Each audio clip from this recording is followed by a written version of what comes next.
Kenapa berbuka puasa ini dianjurkan untuk memulainya dengan kurma dan air putih? Kurma mengandung glukosa yang sangat tinggi. Sementara lambung kita setelah seharian berpuasa tidak mendapatkan suplai makanan maupun minuman, itu terjadi pengerutan. Bahkan jalan-jalan darah kita mulai tidak lancar. Nah, ketika itu manakala perut itu ingin kembali dinormalkan, ketika perut itu ingin disuplai makan makanan yang berat, maka lambung tadi tidak boleh dikagetkan dengan makanan yang berat. Untuk itu dirangsang terlebih dahulu. Bagaimana cara merangsangnya? Dengan memakan kurma.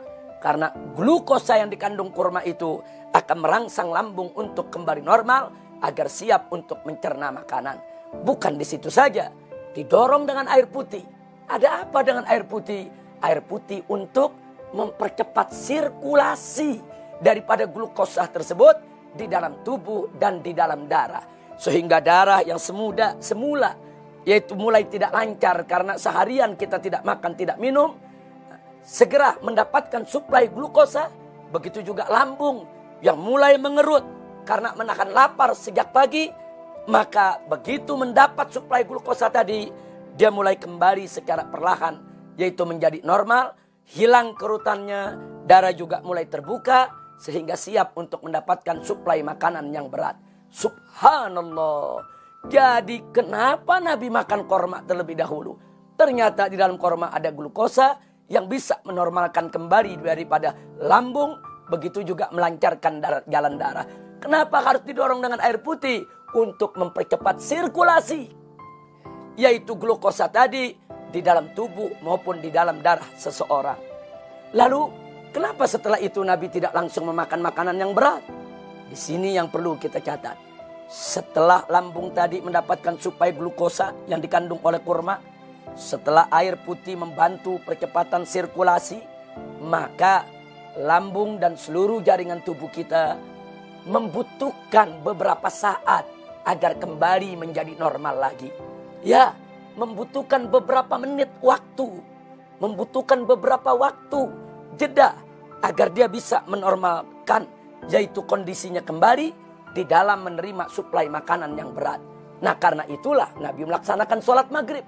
Dengan beliau melakukan sholat maghrib, beliau berzikir. Itu waktu bisa 5-10 menit. Nah, itu bisa digunakan untuk melaksanakan sholat dengan zikirnya. Dalam waktu 10 menit, maka sirkulasi yang terjadi di dalam tubuh, glukos yang disuplai oleh korma tadi, itu akan kembali menormalkan jaringan tubuh kita untuk siap menerima suplai makanan berat. Ditambah lagi, sholat itu ada gerakan-gerakan. Ada berdiri, ada ruku, ada i'tidal, ada sujud, ada duduk. Yang gerakan-gerakan ini makin membantu sirkulasi glukosa tersebut agar lebih cepat memulihkan daripada lambung maupun organ-organ pencernaan yang lainnya. Subhanallah.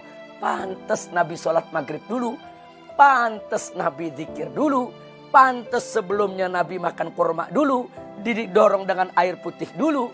Setelah Nabi selesai melakukan sholat dan zikirnya, barulah beliau memakan makanan yang berat. Biasanya beliau memakan roti yang terbuat dari gandum, ditambah dengan dagingnya. Ini semua makanan keras. Seperti kita di Indonesia memakan nasi, kemudian dengan lauk pauknya. Ini semua makanan keras.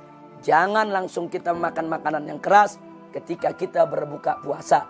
Beri kesempatan kepada lambung untuk menyesuaikan diri. Beri kesempatan kepada organ pencernaan untuk mempersiapkan diri di dalam menerima daripada suplai makanan berat. Caranya, ikuti cara berbuka Nabi kita Muhammad SAW. 1. Segerakan berbuka. 2. Baca basmalah dan doa. 3.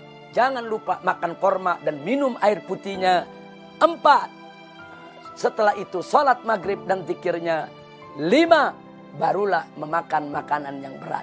Insya Allah, kalau kita lakukan puasa dengan cara Nabi SAW, bukan hanya kita mendapatkan pahala, akan tetapi lebih daripada itu, kita mendapatkan keberkahan dan kesehatan kita bisa terjaga. Amin ya Rabbal Alamin.